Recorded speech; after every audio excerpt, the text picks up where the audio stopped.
So hello everyone, इस video में हम लोग पढ़ेंगे मौर्यन एम्पायर के बारे में। इस वीडियो में कंप्लीट मौर्यन एम्पायर कवर हो जाएगा। कोई भी क्वेश्चन बचने वाला नहीं है। ठीक है, तो ध्यान से सुनते जाओ जो भी बताया जा रहा है। ठीक, सबसे पहले हम बात करेंगे मौर्यन एम्पायर की टाइमलाइन की। इसकी टाइमलाइन ये है 321 BC से लेकर 185 BC तक। ठीक है, टाइमलाइन सबसे पहले ज़रूरी है जानना। उसके बाद क्या है मौर्यन एम्पायर के बारे में। अब तीन चीज़ें हैं। वास्ट क्या है, water shade moment, founding due और इम्पेरियल जेनिथ। क्या है, द मौर्यन एम्पायर लिखा है, देखो यहाँ से थोड़ा जूम करने में अच्छा रहेगा। हाँ, the Mauryan empire represents a definitive transition from the fragmented Mahajanapada, जो महाजनपद बिल्कुल अलग अलग थे। ठीक है, उनका ट्रांजिशन दिखाता है ये to a centralized imperial administration. उनको ये क्या कर दिया, पूरी तरह से जोड़ के सेंट्रलाइज कर दिया। ठीक है, मतलब केंद्रित कर दिया, जिस तरह अपने इंडिया में है थोड़ी बहुत केंद्रीय सरकार। ठीक है, जैसे सेंट्रल गवर्नमेंट क्या है, इससे कंट्रोल करती है ना सभी चीज़ों को। बाकी स्टेट का अपना इंडिपेंडेंस ही होता है कुछ लेवल तक। तो इन्होंने भी क्या किया, सेंट्रलाइज किया चीज़ों को। Imperial administration marking a new era in Indian history में इन्होंने क्या किया, एक समझो एक तरह से न्यू एरा की शुरुआत की इन्होंने। किसने, मौर्यन एम्पायर ने। Founded by Chandragupta Maurya. किसके द्वारा फाउंड किया गया था, चंद्रगुप्त मौर्य के द्वारा। कब, अराउंड 321 BC में। और उसके पीछे स्टैटिक प्लान किसका था, मेंटोरशिप है चाणक्य का, जिसे कौटिल्य चाणक्य भी कहा जाता है। Consolidating power across the sub continent. ठीक है, तो इनका भाई ये बहुत ही माइंड वाले थे, इनके पास दिमाग बहुत तिछड़ होता है ना, इसे तिछड़ कहा जाता है, वैसा दिमाग था इनके पास। इम्पेरियल जेनिथ क्या है, reached its peak under emperor Ashoka. जब अशोक बादशाह बने, वहाँ के राजा बने, जो भी है सम्राट, सम्राट को कहा जाता है। जब अशोक वहाँ के सम्राट बने, whose unique governance model prioritize ethical welfare and Dhamma over military conquest. सबको पता है उन्होंने कलिंग वार के बाद क्या एक्सेप्ट कर लिया, बुद्ध धर्म को एक्सेप्ट कर लिया, जिसकी वजह से ठीक है थोड़े सामाजिक कार्यों में वो लग गए, तो उन्हें तब से अच्छा राजा माने जाने लगा। ठीक है, तो उनके समय जो गवर्नेंस थी उसकी मॉडल बहुत अच्छी थी। ठीक है, एथिक्स पे ज़्यादा ध्यान देते थे लोग। सब कुछ बंद कर दिया गया, मीट जो भी है लोग वेजिटेरियन हो गए। ठीक है, जीवों पर त्याग करने लगे। यहाँ पे मैप दिया गया है, देख लो यहाँ पर कहाँ तक फैला हुआ था अशोका एम्पायर। ये जितना भी रेड कलर वाला है ना, रेड कलर वाला, ये सब क्या है, अशोका का एम्पायर है। ठीक, और ये टेरिटरी है, हालांकि ये भी इनके ही कंट्रोल में था, क्योंकि यहाँ पे सेल्यूकस निकेटर का एक तरह से कह सकते हो कब्जा था। तो हम लोग जानते हुए रिलेशन क्या था दोनों में। उसके बाद क्या है, डायनेस्टिक क्रोनोलॉजी।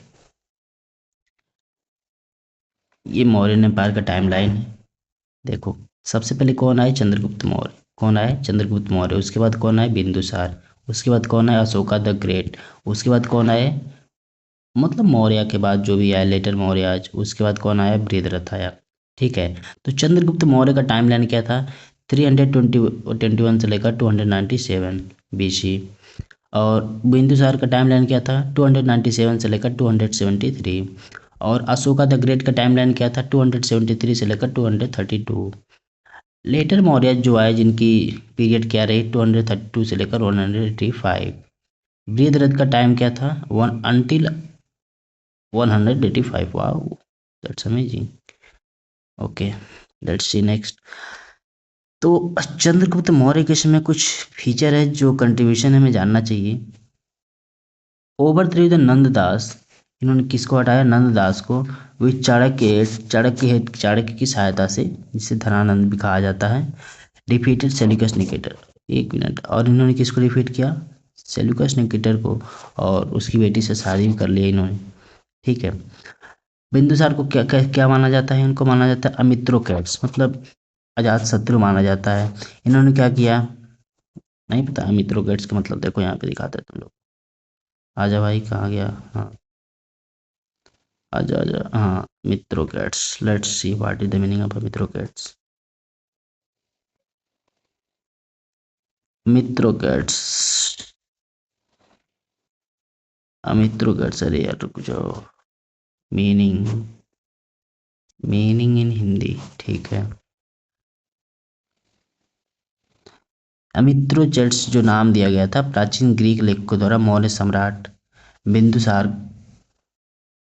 को दिया गया था यह नाम, ठीक है। और बिंदुसार कौन थे? चंद्रगुप्त मौर्य के पुत्र थे। बिंदुसार कौन थे? चंद्रगुप्त मौर्य के पुत्र थे। मतलब क्या होता है? यूनानी भाषा में इसका मतलब होता है, एक्चुअली ये यूनानी शब्द है, ठीक है, ये भी हमें पता होना चाहिए। इसका मतलब होता है शत्रुओं का संहारक, दुश्मनों का नाश करने वाला। बताओ यार। और हिंदी में क्या कहा जाएगा? अमित्रघात। क्या कहा जाएगा? अमित्रघात, मतलब दुश्मन का घात करने वाला, नाश करने वाला, ठीक है। क्यों कहा गया? बिंदुसार को उनकी सैन्य अपार सैन्य शक्ति और उन्होंने जो विजय अपने हासिल किए उसकी वजह से उनको यह नाम दिया गया, ठीक है। तो एक शब्द से इतनी चीज़ें हमें पता चल गई, अच्छी बात है। ठीक है, शायद तुम लोग को पता चल गया होगा मित्रोकेट्स का मतलब क्या होता है। Expanded imperial control deep into the Deccan region. Deccan region में उन्होंने क्या किया? Imperial control. अब देखो इंपेरियल कंट्रोल नहीं पता है तो यहाँ से भी हम लोग देख सकते हैं। अरे भैया हो तो अच्छा, अब आ गया इंपेरियल कंट्रोल। रे रुको रुको,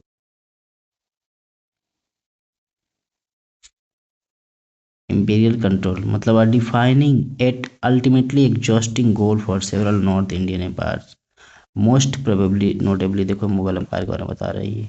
एक मिनट रुक जाओ, इसको हम लोग अच्छे से पढ़ते हैं। मीनिंग इन हिंदी, चलो देखो अच्छे से बताएगा क्या है इसकी मीनिंग। दक्कन क्षेत्र के भीतरी हिस्सों तक शाही नियंत्रण का साथ विस्तार। एक्सपेंडेड इंपीरियल कंट्रोल, ठीक है। इंपीरियल कंट्रोल मतलब शाही नियंत्रण, मतलब समझ रहे हो, एक तरह से रॉयल इन्होंने कंट्रोल किया था, रॉयल तरीके से, ठीक है। तो उसको कहा जाता है दक्कन रीजन। डिक्कन, डिक्कन मतलब दक्कन जिसे कहा जाता है, दक्कन एरिया होते हैं, कुछ पहाड़ी एरिया होते हैं वहाँ तक।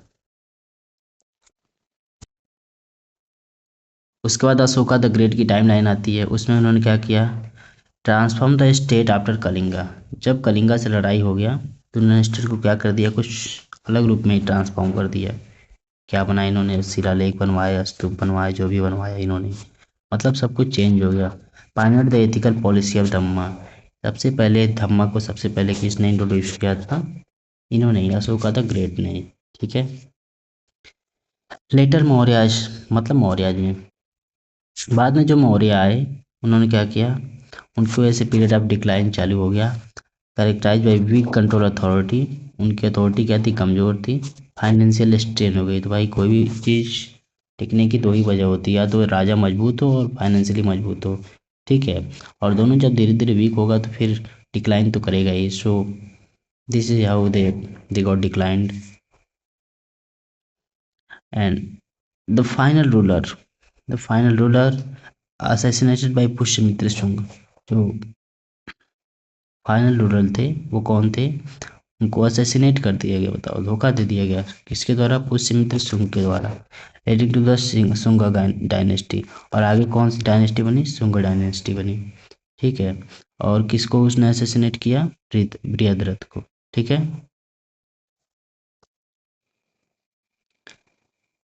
तो ये कुछ क्रोनोलॉजी थी हमें पता होनी चाहिए थी, ठीक है।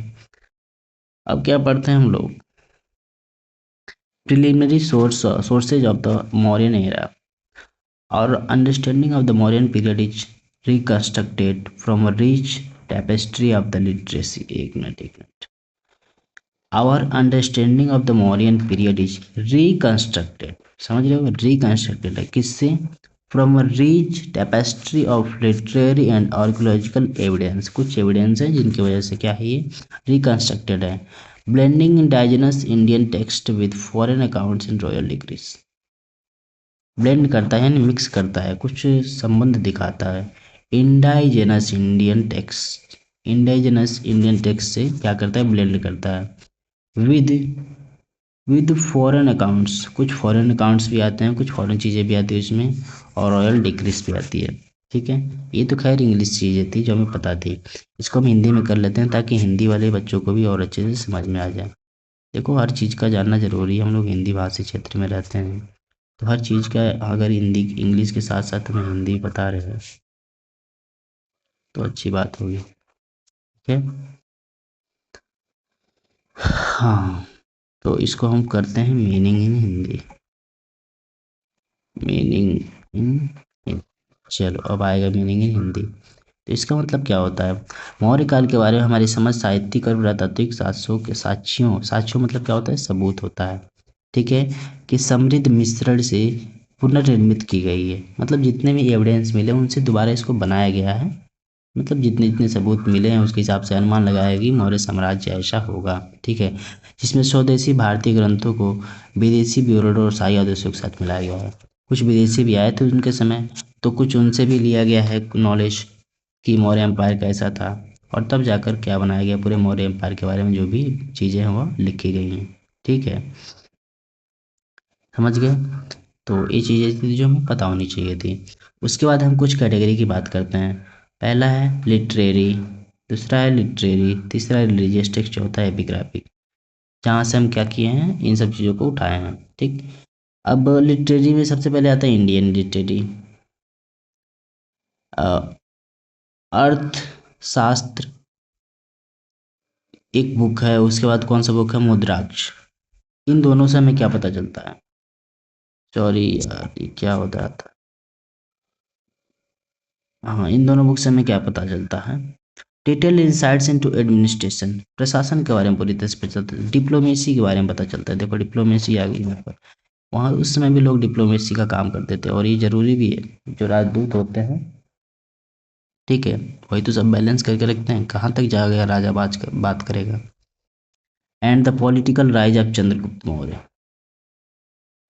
ठीक, उसमें ये सब बताया गया है कि कैसे पॉलिटिकल राइज हुआ चंद्रगुप्त मौर्य का। उसके बाद एक और लिटरेरी बुक आती है फॉरेन की, जिसे कहा जाता है Indica, which was written by Megasthenes. किसके द्वारा लिखा गया था, मेगास्थनीज के द्वारा। भाई एक मेगास्थनीज जो था ना, ट्रेवलर था। ठीक है, तो देखो उसके उसके बुक में क्या, उसके बुक में हमें मिलता है डिस्क्रिप्शन ऑफ कैपिटल पाटलिपुत्र।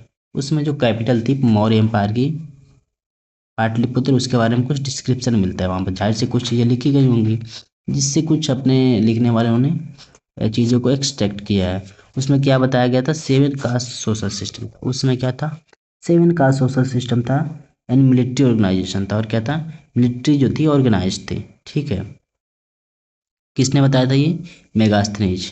ठीक, और कुछ रिलीजियस टेक्स्ट मिलते हैं, उस रिलीजियस टेक्स्ट में क्या मिलता है, जैसे क्या क्या है, और रिलीजियस टेक्स्ट महा, क्या है, महावंशा, और क्या है, परिशिष्ट, परिशिष्ट परवार, परिशिष्ट परवान जो भी है, तो परिशिष्ट करके है। तो इसमें बुद्धिस्ट और जैन को क्या क्रॉनिकल डिटेलिंग द, क्या है, एक मिनट ऐसे हैं, Buddhist and Jain chronicles detailing the religious leanings and lineage of the Mauryan empire. ठीक है, बुद्धिस्ट और जो जैन क्रॉनिकल्स थे वो डिटेल्स में बताते हैं रिलीजियस लीनिंग के बारे में, और लाइनेज ऑफ मौर्यन एम्पायर के बारे में, उन सब के बारे में हमें पता चलता है। अगर चीज़ें नहीं समझ में आई हो तो इसको हम एक बार हिंदी में पढ़ लेते हैं ताकि हमें क्लियर हो जाए। ठीक है, इसको हम लोग हिंदी में कर लेते हैं, एक मिनट।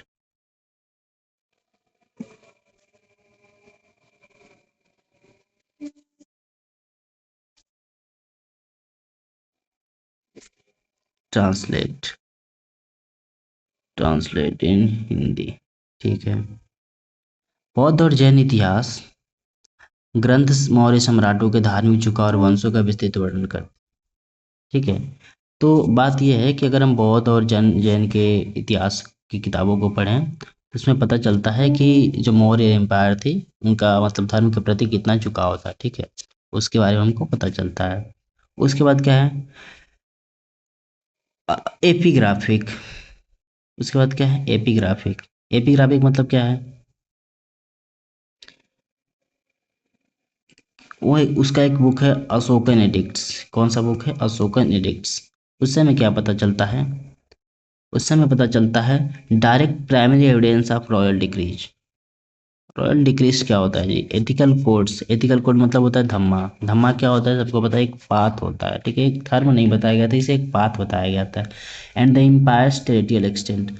और बताया जाता है कि एम्पायर्स, जो उनका एम्पायर था अशोक का, कैसे एक्सटेंड किया था, ठीक है, उसके बारे में। तो हम लोग सबसे पहले ये वर्ड जो आया डिक्रीज के बारे में जान जाते हैं, ठीक है।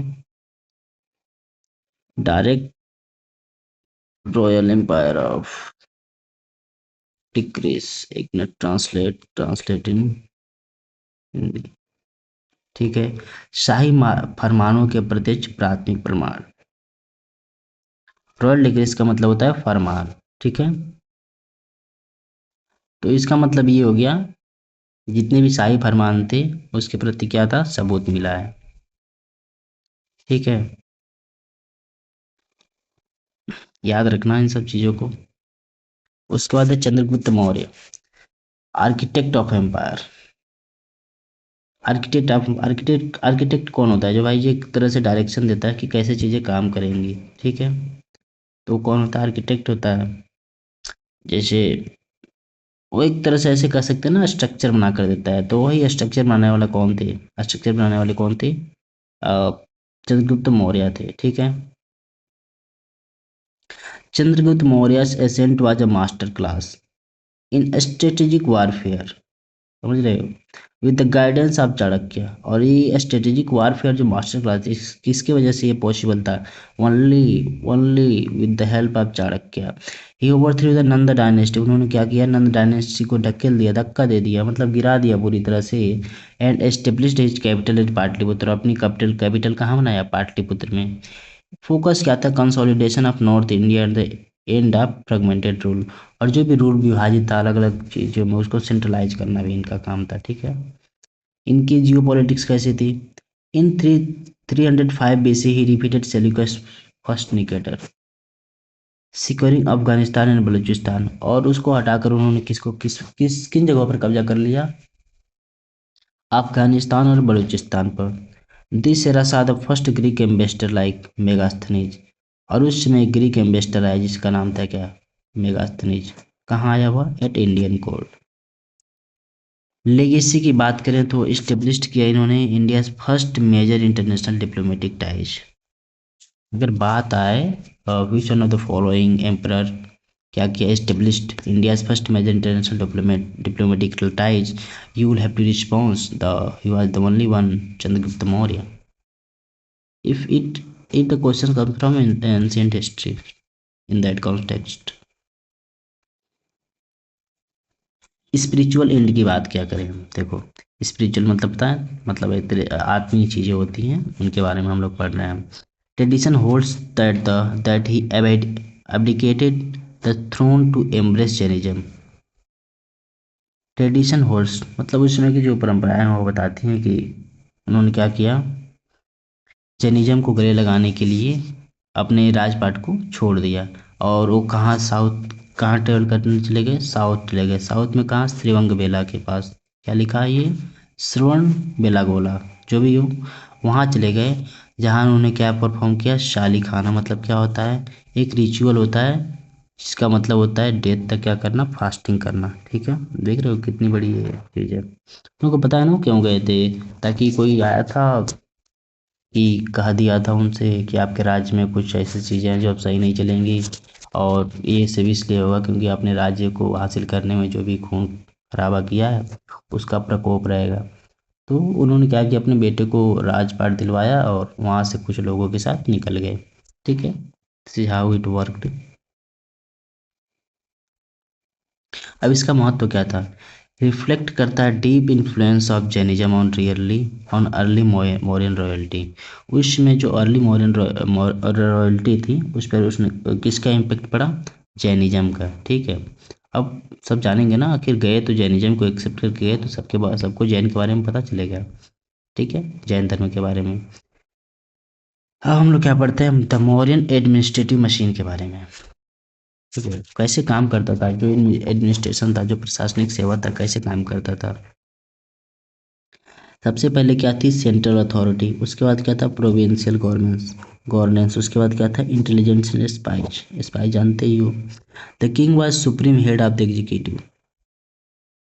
कोई भी, जितनी भी एग्जीक्यूटिव है, लेजिस्लेटिव है, जुडिशियल है, जितने भी ब्रांच थे तीनों, इन सब का किंग क्या था, सुप्रीम हेड था। ठीक है। A sophisticated central bureaucracy manage the vast empire. ठीक है। A sophisticated central bureaucracy, bureaucracy मतलब समझ ही रहे हो, जितने भी ऑफिशियल्स होते हैं उनके द्वारा द्वारा सभी चीज़ों को कंट्रोल किया जा रहा है। ठीक है। तो सभी चीज़ें सेंट्रलाइज थी। सबसे पहले क्या था, एक मंत्री परिषद था, क्या था, मंत्री परिषद। उसके बाद क्या था, समहर्थ। उसके बाद क्या था, सन्निधाता। मंत्री परिषद क्या होते थे, काउंसिल ऑफ मिनिस्टर होते थे। ये क्या है, जो समहर्थ का नाम लिखा है, क्या है, क्या होते थे, चीफ रेवेन्यू कलेक्टर। ये रेवेन्यू कलेक्ट करते थे, टैक्स कलेक्ट करते थे। उसके बाद क्या, सन्निधात क्या होते थे, चीफ ट्रेजरी कस्टोडियन, क्या होते थे, चीफ ट्रेजरी, ट्रेजरी मतलब क्या होता है, संपत्ति होता है। ठीक है। उसको क्या करते थे, कस्टडियन। कस्टडियन मतलब क्या होता है जी, अपने कस्टडी में रखना होता है क्या, let's see what is the meaning of this. अरे यार, कुछ चीज़ें मेरे लिए भी नहीं लग जाती हैं कभी कभी।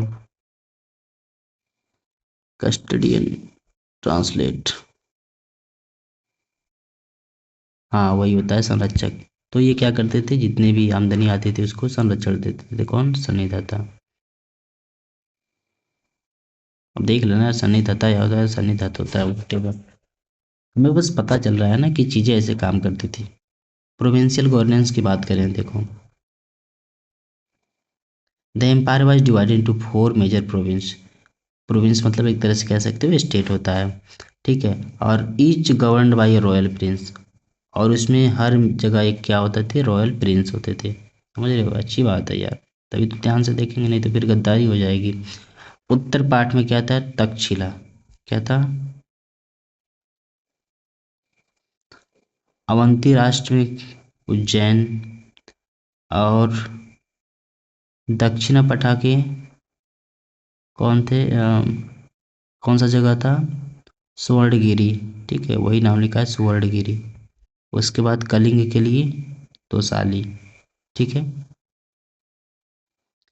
तो ये सब क्या थे, प्रोविंशियल गवर्नेंस वाले जगह थे।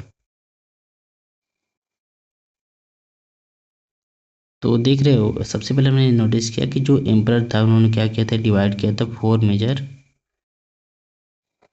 प्रोविंस में। सबसे पहले क्या थे, और उसमें क्या, कौन रूल करते थे, रॉयल प्रिंस। ठीक है। तक्षशिला हो गया, उज्जैन हो गया, सोढ़गिरी हो गया, तोसाली हो गया, ये हर जगह पे कुछ ना कुछ। और रॉयल रहते थे, रॉयल प्रिंस रहते थे, कुमार रहते थे। उसके बाद क्या है, अब pervasive and organized spy system. ठीक है। देखो, परवेजिव का मतलब क्या होता है, एक वर्ड की मीनिंग तो पता होनी चाहिए। एक मिनट, मिनट, एक मिनट।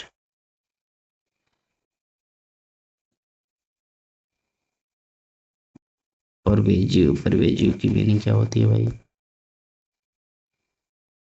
व्यापक। परवेजिव का मतलब क्या होता है, व्यापक।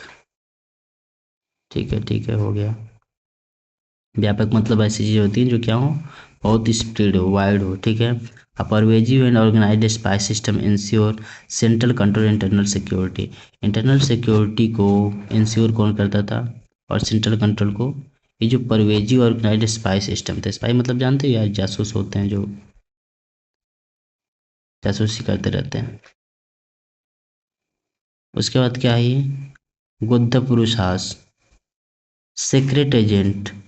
कौन थे ये, सीक्रेट एजेंट थे, जिन्होंने क्या किया, मॉनिटर किया ऑफिशियल एंड पब्लिक सेंटिमेंट को। इनका नाम याद रखना। The system featured both stationary, featured both, उसमें क्या क्या थे, स्टेशनरी जिसे कहा जाता है संस्था, और वांडरिंग मतलब संचारी एजेंट थे। ये दोनों क्या थे, एजेंट थे, मतलब एक पोस्ट होता था ये, to maintain a constant flow of information to the sovereign. समझ रहे हो, सॉवरेन को क्या करते थे ये, इंफॉर्मेशन दे देते। ठीक है। अपना इंडिया भी सॉवरेन है, तुमको पता ही होगा,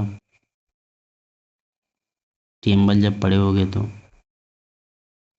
उसके बाद क्या है, मौर्यन इकोनॉमी और क्वाइनेज के बारे में देखो। मौर्यन इकोनॉमी के बारे में हमें क्या पता चलता है? Agriculture was the backbone of the economy. Agriculture क्या था? बैकबोन था इकोनॉमी का। उसमें मतलब खेती बहुत ज़्यादा होती थी। The state exercise significant control over the land revenue. वहाँ पे लैंड रेवेन्यू पर भी सॉरी ज़्यादा मतलब ध्यान दिया जाता था और इरिगेशन सिस्टम को इम्प्रूव किया जाता है। देखो ये कर लेते भी थे तो ये हेल्प भी करते थे किसानों को अर्निंग के लिए, और ऐसा माना जाता है कि 1/6 ऑफ देयर अर्निंग देना होता था। समझ रहे हो? कमाई कमाता छठा भाग ही देना रहता था, तो अच्छी बात है यार, कोई दिक्कत नहीं थी। हाँ, यहाँ पे लिखा भी है land tax generally fixed at 1/6 of the produce known as bhaga, जिसे क्या कहा जाता था? भागा। तो मतलब जितनी कमाई की है उसका तुम क्या दोगे? छठा भाग दोगे मात्र। ठीक है, तो ये तो अच्छी बात है यार, मतलब ज़्यादा लोड भी नहीं आएगा। मतलब जितना कमा रहे हो ये नहीं कि अब फिक्स है कितना कमा रहे हो तो इतना ही देना है। मतलब जितना कमाए उतना ही में से तुमको देना, अब जितना कमाए हो देखो, कम कमाए हो या अधिक कमाए हो, खेती से एग्रीकल्चर से। ट्रेड और रूट्स की बात की जाए तो the internal and foreign trade flourished via network of well maintain roads. ठीक है, वेल मेंटेन रोड्स के द्वारा क्या किया जाता था? इसको कंट्रोल किया जाता था, व्यापार होता था। And maritime routes. अब मैरी टाइम रूट्स क्या होते हैं इनको देख लिया जाए। देखो हर चीज़ को जानना हमें, छोड़ना नहीं है हर चीज़ को। ठीक है, मैरी टाइम रूट्स क्या होते हैं देखो। Maritime routes, maritime routes की मीनिंग क्या होगी भाई, बताओ ज़रा। समुद्री मार्ग, समुद्री मार्ग क्या होगा? समुद्री मार्ग होगा। ठीक है, तो मैरीटाइम रूट्स मतलब क्या होता है? समुद्री मार्ग। तो इंटरनल एंड फॉरेन ट्रेड किसके द्वारा फ्रेज किया गए थे? Network of well maintain roads के द्वारा और मैरीटाइम रोड्स के द्वारा, मतलब समुद्री रास्तों के द्वारा। उत्तर पथ, द ग्रेट रॉयल रोड। उत्तर पथ क्या था? ग्रेट रॉयल रोड था, जो कनेक्ट करता था पाटलिपुत्र को किससे? नॉर्थ वेस्टर्न फ्रंटियर से, जिसे कहा जाता था नॉर्थ वेस्टर्न फ्रंटियर क्या था? तक्षशिला। तक्षशिला, तक्षशिला तुमने तक्षशिला विश्वविद्यालय का नाम सुना होगा, इस जगह की बात हो रही है। State regulation of weights measures and industries guilds insured stability. ठीक है, state regulation of weights measures and industrial guilds, ये सब क्या इंश्योर करते थे? स्टेबिलिटी, मतलब कि हाँ सब कुछ क्या है? ठीक ठाक है। ठीक है, उसके बाद क्या है? ये देखो ये क्या लिखा है। The Mauryan monetary system featured wide spread use of punch mark silver coins. उसमें कौन सा ही कॉइन यूज होता था? देखो सिल्वर कॉइन से पंचमार्क, इसको और जूम कर दें, देख लो अच्छे से, देख रहे हो? पंचमार्क सिल्वर कॉइन थे, ऐसे देख रहे हो पंच लगे हैं। हाँ, तो ये पंचमार्क सिल्वर कॉइन की बात आए तो सबसे पहले हम किसको टिक करेंगे? मौर्यन एम्पायर को। इसमें सिंबल क्या था देखो, सन थे, हिल्स होती थी और क्रिसेंट मून होता था। क्या क्या होता था? क्रिसेंट मून होता था। ये तो लग रहा है सन है, और कुछ पहाड़ियाँ ये लग रही हैं, और क्रिसेंट मून तुम्हें अगर कहीं दिख रहा हो तो बताओ यार। ठीक है, कोई बात नहीं। तो इसे क्या कहा जाता था? कर्स पड़स। क्या लिखा है ये? कर्स पड़स। एक मिनट, इसको भी हम लोग देख लेते हैं ये क्या है, डाउट में नहीं रहना है ना।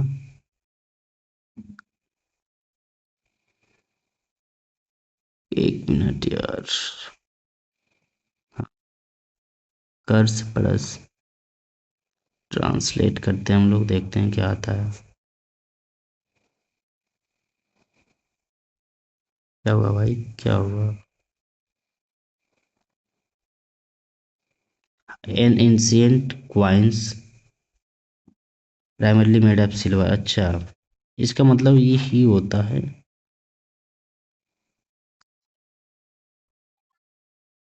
इसे क्या कहा जाता है? कर्सा पानस। तो जो कर्सा पानस था क्या था? एक इंडियन सिल्वर क्वाइन था। ठीक है, ये भी आए तो कर्सा पानस मतलब क्या होता है? Indian silver coin. ये it may be asked as a question, what is karshapanas, then you have to respond karshapanas is a silver coin. ठीक है, a coin which is made up of silver. ठीक है, Now next topic which we have to study is from conquest to compassion. From conquest to compassion. अब देखो सबसे पहले आता है कलिंग वार। क्या आता है? कलिंग वार, जो कब हुआ था? 261 बीसी में। कब हुआ था? 261 बीसी में। तो इसमें सबको पता है यार, अशोका ने असेंडेड किया था थ्रोन को अराउंड 269 बीसी में। और the defining moment of the reign was the Kalinga war. उसका मतलब जीवन का एक तरह से कह सकते हो, मतलब यार पर्पस था कि कलिंग वार, कलिंग युद्ध जीतना है उसे। While military successful the unprecedented carnage led to a profound psychological transformation. Famously abandoned the policy of भेरी घोषा। उसने कौन सी पॉलिसी छोड़ दी? भेरी घोषा, जो वार के द्वारा उसे मिला था, इन फेवर ऑफ धम्म घोषा। ठीक है, धम्म घोषा कंक्वेस्ट बाय राइटिशियस, जो धर्म के प्रतीक थे। ठीक है, तो बाद में ये नॉर्मल भी हो गया जब इसने कलिंग वार को जीत लिया, तो क्योंकि इसका दिल आहत हो गया तो इसमें बहुत लोगों की बलि चढ़ गई थी। ठीक, तो ये दोनों पॉइंट याद रखना, ये जो भेरी घोषा लिखा है और क्या है धम्म घोषा। धम्म घोषा मतलब क्या होता है? Conquest by righteous. और क्या है? अब भेरी घोषा मतलब क्या होता है? कॉन्क्वेस्ट बाय वार। मतलब इन दोनों को ऐसे इंट्रोड्यूस किया गया है। मॉडल ऑफ वेलफेयर की बात क्या होगी? देखो, ज़्यादा एक्सप्लेन करने पे यार टाइम ज़्यादा जाता है, इसलिए बस इन्फॉर्मेशन जिन चीज़ों को नहीं बताया जा रहा है उनका इन्फॉर्मेशन बस क्या करो, स्टोर करते जाओ मेमोरी में। Following his conservation conversion to Buddhism. Welfare मतलब कल्याण होता है। तो जब उन्होंने अपने बुद्धिज्म को स्वीकार कर लिया, उनका मेन फोकस किस पे था? वेलफेयर ऑफ हिज सब्जेक्ट्स, जो भी उनके काम थे उसमें और अच्छे से वेलफेयर करना था। Viewing them as his own children.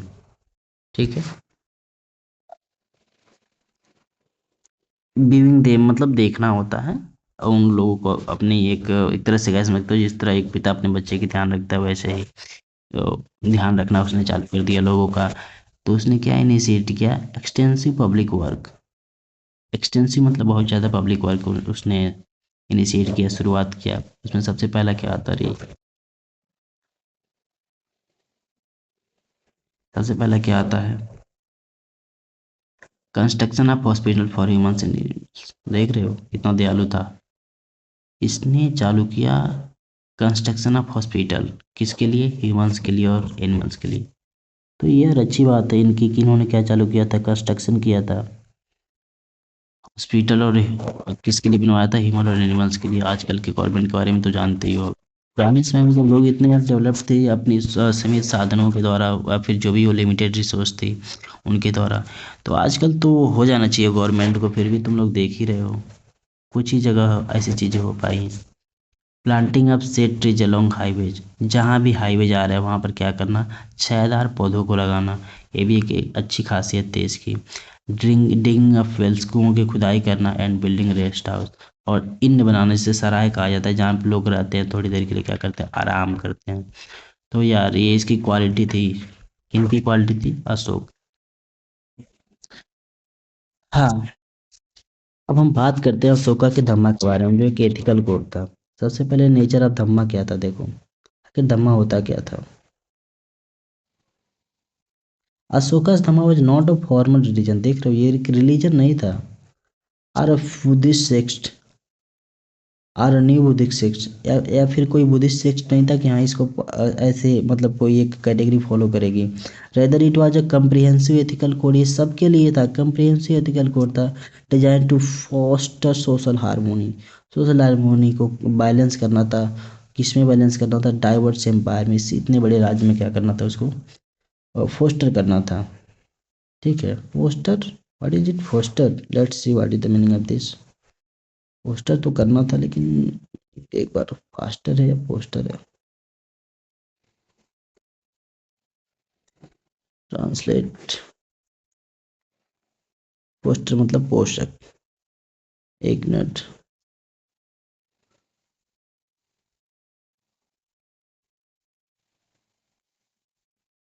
अरे यार,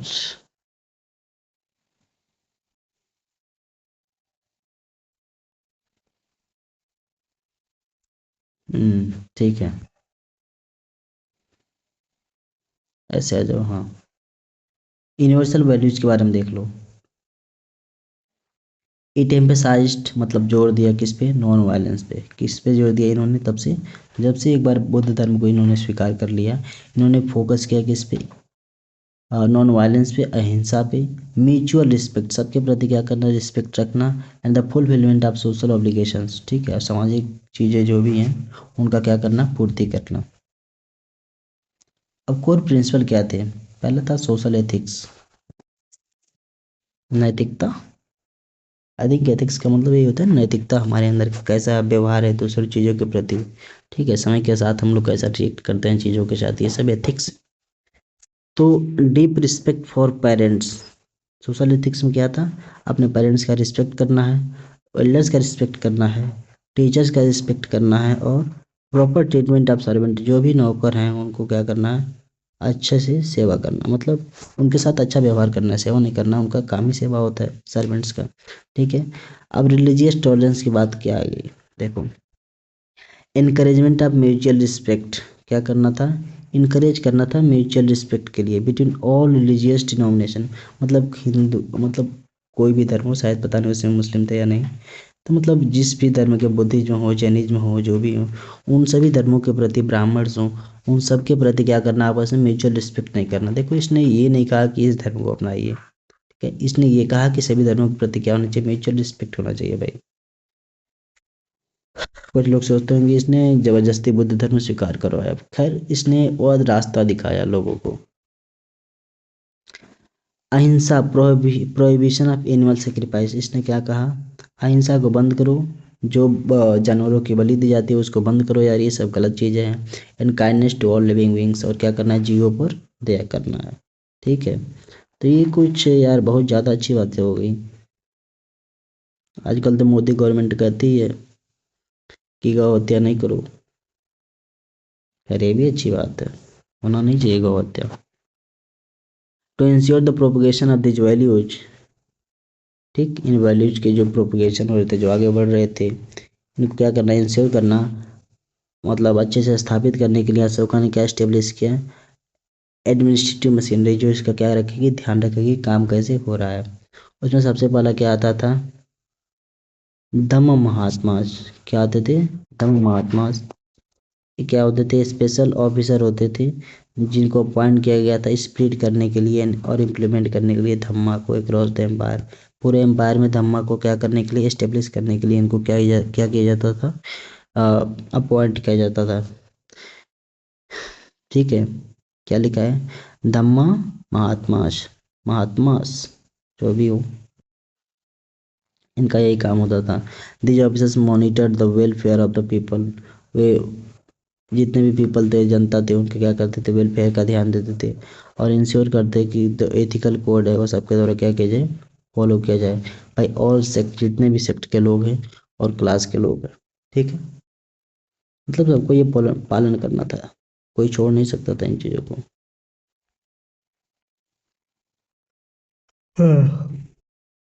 अब कुछ चीज़ें हैं जो यहाँ पर पता कर ले जाते हैं हम लोग। वॉइस इज इन स्टोन, यानी मूर्तियों में आवाज़, अशोका के इंस्क्रिप्शन से हमें पता चलता है। देखो क्या पता चलता है, सबसे पहले इसे देख लो, ये क्या है, पिलर ऑफ अशोका, अब medium for royal communication. Royal communication communication का क्या होता था, ये मीडियम होता था। देख लो ये कैसे होता था, लेट्स सी, जूम हो जा, जूम हो जा, देख रहे हो, कुछ ऐसा था ये, देख लो, ठीक, देख लिए, ये क्या था, जिसे कहा जाता है the pillar of Ashoka, a medium for royal communication. Royal communication communication का क्या था, ये मीडियम था। ठीक है, चलो अब इधर फोकस करते हैं, linguistic diversity. Ashoka the first Indian ruler to, linguistic मतलब लैंग्वेज के बेस पे, अशोका एक पहले ऐसे राजा थे जिन्होंने क्या स्पीक किया directly to his people through stone, जिसने क्या बनाया, पत्थरों पत्थरों पे कुछ अपने चीज़ों को लिखा और लोगों से क्या किया, सीधे बात किया।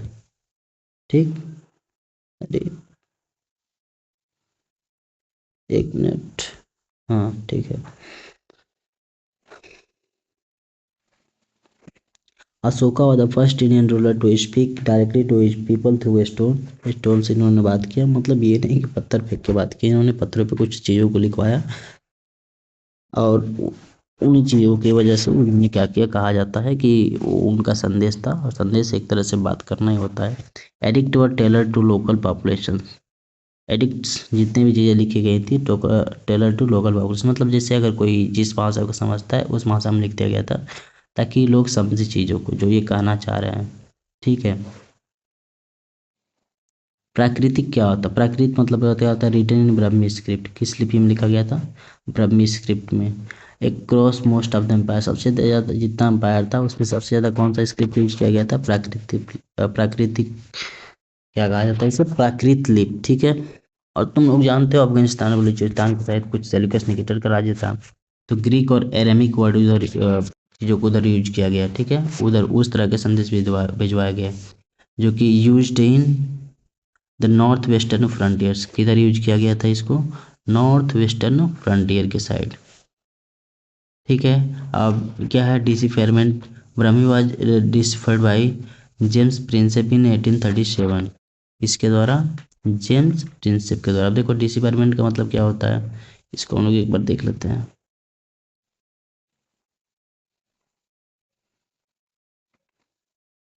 डिसिफरमेंट, अच्छा हिंदी, स्पष्टीकरण। ठीक है।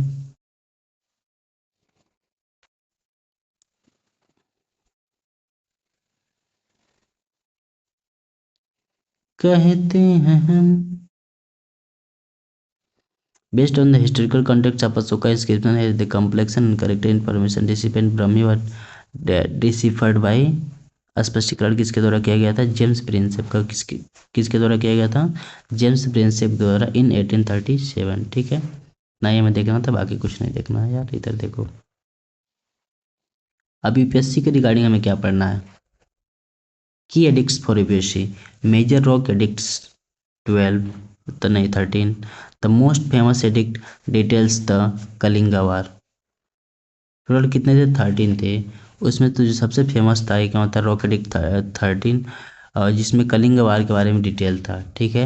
एंड अशोका से रिमर्स। अशोका के रिमर्स। रिमर्स मतलब क्या होता है, देख लेते हैं। रिमर्स मतलब क्या होता है? आ जाओ भाई, रिमर्स ट्रांसलेट इंग्लिश टू हिंदी। रिमर्स का मतलब होता है आत्मग्लानि। ठीक है। मतलब दुख होता है। उसके बाद किस पिलर की बात हो रही है? रोमिन दी पिलर के बारे में। केम केम क्या है? Commemorates the birth place of Gautam Buddha in Lumbini. ठीक है। तो कौन सा पिलर कॉमरेट्स क्या करता है? कॉमेमोरेट्स करता है रोमिनी पिलर। ठीक है। रमनिधि पिलर कह सकते हो। रमनिधि पिलर क्या करता है? कॉमेमोरेट्स करता है birth place of Gautam Buddha. Gautam Buddha का बर्थ प्लेस क्या था? लुम्बिनी था। ठीक है। उसके बाद कौन सा एडिक्ट है? फाबरू एडिक्ट। क्या करता है? कंफर्म करता है अशोका का personal faith in Buddhist triratna. Buddha धर्म के 3 रत्न जो थे उन पे क्या करता है ये? मतलब दिखाता है कि अशोका कितना उन चीज़ों पर विश्वास था। ठीक है। अब ये है 11 बुद्धिस्ट स्तूप जो है, देखो यहाँ पर कुछ। ये क्या है? Sanchi Stupa. Stands as a masterpiece of the early Buddhist architecture. Early Buddhist architecture का एक मास्टरपीस है। दिज हेमिस्फेरिकल, हेमिस्फेयर का मतलब आधे सर्कल के द्वारा ऐसे जो बनाए गए हैं। Hemispherical structure built to enshrine sacred relics and became center of the spiritual. देखो यार, इतना ज़्यादा इंग्लिश, एक बार इसको हम लोग हिंदी में ट्रांसलेट कर लेते हैं। अरे ऐसे आओ,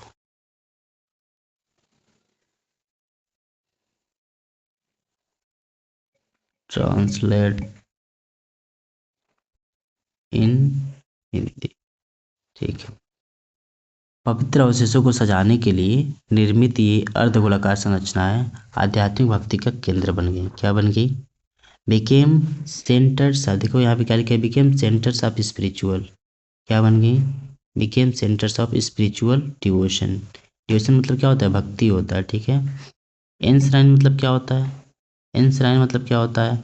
टू प्रिजर्व या प्रोटेक्ट करने के लिए या चेरिश करने के लिए, कुछ चीज़ों को प्रिजर्व करने के लिए क्या बनाया जाता है? एंश्राइन बनाया जाता है। तो क्या इंश्राइन करना था हमें? Sacred relics. क्या इंश्राइन करना था? Sacred relics. रिलिक्स क्या होते हैं? कुछ ऑब्जेक्ट होते हैं। रिलिक्स क्या होते हैं? ऑब्जेक्ट या ट्रेडिशन होते हैं जिसका या फिर कोई फिजिकल रिमेन होते हैं जो सर्वाइव करते हैं फ्रॉम द पास्ट। उनको क्या करना था? हमको बचाना था। ठीक है, तो देखो इतना पता चल गया ना, सर्च करने से। नहीं करते तो नहीं पता चलता। उसके बाद क्या है? सारनाथ लॉयन कैपिटल, जिसे अशोका पिल्लर कहा जाता है। इसके बारे में हम लोग क्या जान रहे हैं? The Sarnath lion capital features the iconic Mauryan polish. ठीक है, ये आइकॉनिक मौर्यन पॉलिश है क्या? सारनाथ अशोकन पिलर्स जो भी है, तुम लोग मानते भी। अशोकन पिलर्स के बारे में कौन नहीं जानता? हर गवर्नमेंट ऑफिशियल पे होना चाहिए, पेपर्स पर। दिज दिज मोनो मोनो मतलब क्या होता है? Single. Monolithic sandstone pillars topped with the animal Capitals represent the pinnacle of Mauryan court art and engineering. ठीक है, पता चलता है उसे क्या था, इंजीनियरिंग कैसी थी, कितना बढ़िया स्ट्रक्चर कैसे बनाए होंगे वो लोग। जानते ही हो तुम लोग। अब क्या है? ये क्या है? एक घोड़ा है, एक हाथी, और बीच में एक है चक्र है। ठीक। Iconic Mauryan palace, iconic. उसके बाद किसके बारे में पता चलता है? रॉक कट केव्स के बारे में। ये सब क्या है? ये सब हम लोग पढ़ रहे हैं मौर्यन आर्ट एंड आर्किटेक्चर। ठीक है, भूलना नहीं है। तो हम लोग पढ़ने से पहले भी पता होना चाहिए ना कि हम लोग क्या पढ़ रहे हैं। रॉक कट केव्स के बारे में क्या? केव्स के बारे में, केव्स मतलब क्या होती हैं? गुफाएं। पहला है द बराबर केव्स। देखो बराबर ही कहा जाता होगा, जो भी हो। देखो इन सब चीज़ों के प्रोनाउंसिएशन में नहीं जाना, बस याद करते जाओ ये सब चीज़ें हैं क्या, इनके बारे में जानते जाओ। इन बिहार रिप्रेजेंट से, कहाँ पर? ये बिहार में है, जो रिप्रेजेंट करता है the earliest example of rock cut architecture in India. ठीक है, बताता है कैसे रॉक को कट करके चीज़ें बनाई जाती थी। बताता है वहाँ पर इंडिया में जब उस समय आर्किटेक्चर जो था वो कितना डेवलप था। डेडिकेटेड टू आजीविका सेक्ट, किस सेक्ट से रिलेटेड था ये? आजीविका सेक्ट से। They showcase remarkable precision interior policy. ठीक है, रिमार्केबल मतलब कुछ चीज़ें होती हैं जो यादें छोड़ती हैं अपनी। तो एक तरह से क्या था? रिमार्केबल प्रिसीजन, जब देखोगे तो कहोगे कितने अच्छे से इनकी क्या की गई है। आप एक तरह से कह सकते हो शिलाकारी की गई है। ठीक है, कलाकारी उन्होंने अपनी दिखाई है उसे प्रिसिजन के साथ। अब देखो सबसे लास्ट और जरूरी, sunset of an empire. Sunset मतलब क्या होता है? अस्त होना। सनसेट मतलब क्या होता है? अस्त होना। तो इस एम्पायर का सनसेट कैसे हुआ? यूपीएससी के लिए जरूरी चीज़ें हम लोग जानेंगे। डिक्लाइन के लिए क्या था पहला रीजन? फॉलोइंग अशोका का, अगर हम अशोका के डेथ को देखें, जब जो किस हुआ, किस मतलब समय हुआ? 232 बीसी में। द एम्पायर से इंटर द टर्मिनल फेज, एक टर्मिनल फेज में एक तरह से कह सकते हो किंगडम क्या हो गया? इंटर कर गया। और इसमें की फैक्टर्स क्या क्या थे? वीक सक्सेसर, मतलब क्या होता है सक्सेसर? जो चीज़ों को आगे बढ़ाता है यार। तो जो वहाँ का जो सक्सेसर था वही क्या हो गया? वीक हो गया। अब जब वीक होगा तो किंगडम भी वीक होगा, और वीक होगा तो कोई ना कोई कब्जा करेगा ही। Inability to maintain administrative rigour across vast territory. अब इतनी बड़ी टेरिटरी और राजा कमजोर हो गया तो फिर यार तो फोकस लॉस तो होना ही है उन सब चीज़ों का। फाइनेंशियल एग्जॉस्शन हो गया। High cost of massive standing army and bureaucracy. ठीक है, सबको देना था अच्छा खासा पैसा, रिवेन्यू कम आ रहा था। ठीक है, सेंट्रलाइजेशन मतलब क्या होता है? केंद्रीकरण। Extreme central control become a liability under less capable rulers. ठीक है, एक्सट्रीम सेंट्रल कंट्रोल हो गया, यही क्या लाइबिलिटी हो गई? कब? Under less capable rulers. जो रूलर्स थे वो क्या हो गए? लेस कैपेबल हो गए, इसलिए ये सब चीज़ें सेंट्रलाइजेशन की वजह से भी कुछ चीज़ें बर्बाद हो गई। The final blow, assassination of Brihadratha. Brihadratha का आपको सिमिंदर सिंह द्वारा क्या कर दिया गया? असैसिनेशन कर दिया गया। और इस प्रकार उस समय से मौर्य संपायर का क्या हो गया? अब डेड एंड हो गया इन 185 बीसी। ठीक है, यहाँ पे क्या जरूरी चीज़ है हमें फोकस करना है? एडमिनिस्ट्रेशन पर। तो मौर्य एम्पायर में एडमिनिस्ट्रेशन कैसा था भाई? Function of offices like Samaharta and Sannidhata, इनका सबसे बड़ा महत्व था। ठीक है, सन्निधत्त क्या होते थे? जो क्या करते थे? कोष संरक्षक होते थे, जो पैसों को क्या करते थे? संरक्षण करते। समरथ कौन होता था? ये कैश कलेक्टर था ना? नहीं नहीं, कैश कलेक्टर, एक मिनट देख लिया जाता है क्या था ये। इधर ही तो अभी जस्ट हम लोग पढ़े हैं। इधर गया। हाँ सही है, चीफ रेवेन्यू कलेक्टर होता था। सनी दत्त कौन होता था? अच्छा उल्टा बता दिए। सनी दत्त कौन होता था? Chief treasury custodian. जो मतलब इसके कस्टडी में क्या रहता था? पूरा कर रहता था, रेवेन्यू रहता था। और रेवेन्यू कलेक्ट करने वाला कौन होता था? समहर्थ। ये पता होना चाहिए। चलिए, ये पता हो गया। उसके बाद क्या? Epigraphy. डिसिफरमेंट of Brahmi. डिसिफरमेंट of Brahmi. Major ऑक्यूडिक्ट क्या था? 13। जिसमें कलिंग के बारे में डिटेल पूरा दिया गया है, ठीक है। आर्ट हिस्ट्री के बारे में क्या पता चलता है?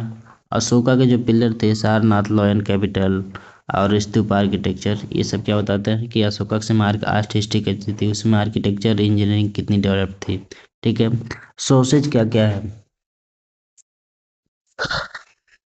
कॉन्टेस्ट बिटवीन अर्थशास्त्र and Megasthenes indica. Megasthenes indica में मेगास्थनीज के द्वारा लिखा गया था। और अर्थशास्त्र किसके द्वारा लिखा गया था? कौटिल्य चाणक्य के द्वारा। तीन दोनों सोर्सेज का भी कुछ कॉन्ट्राडिक्ट देखने को मिलते हैं।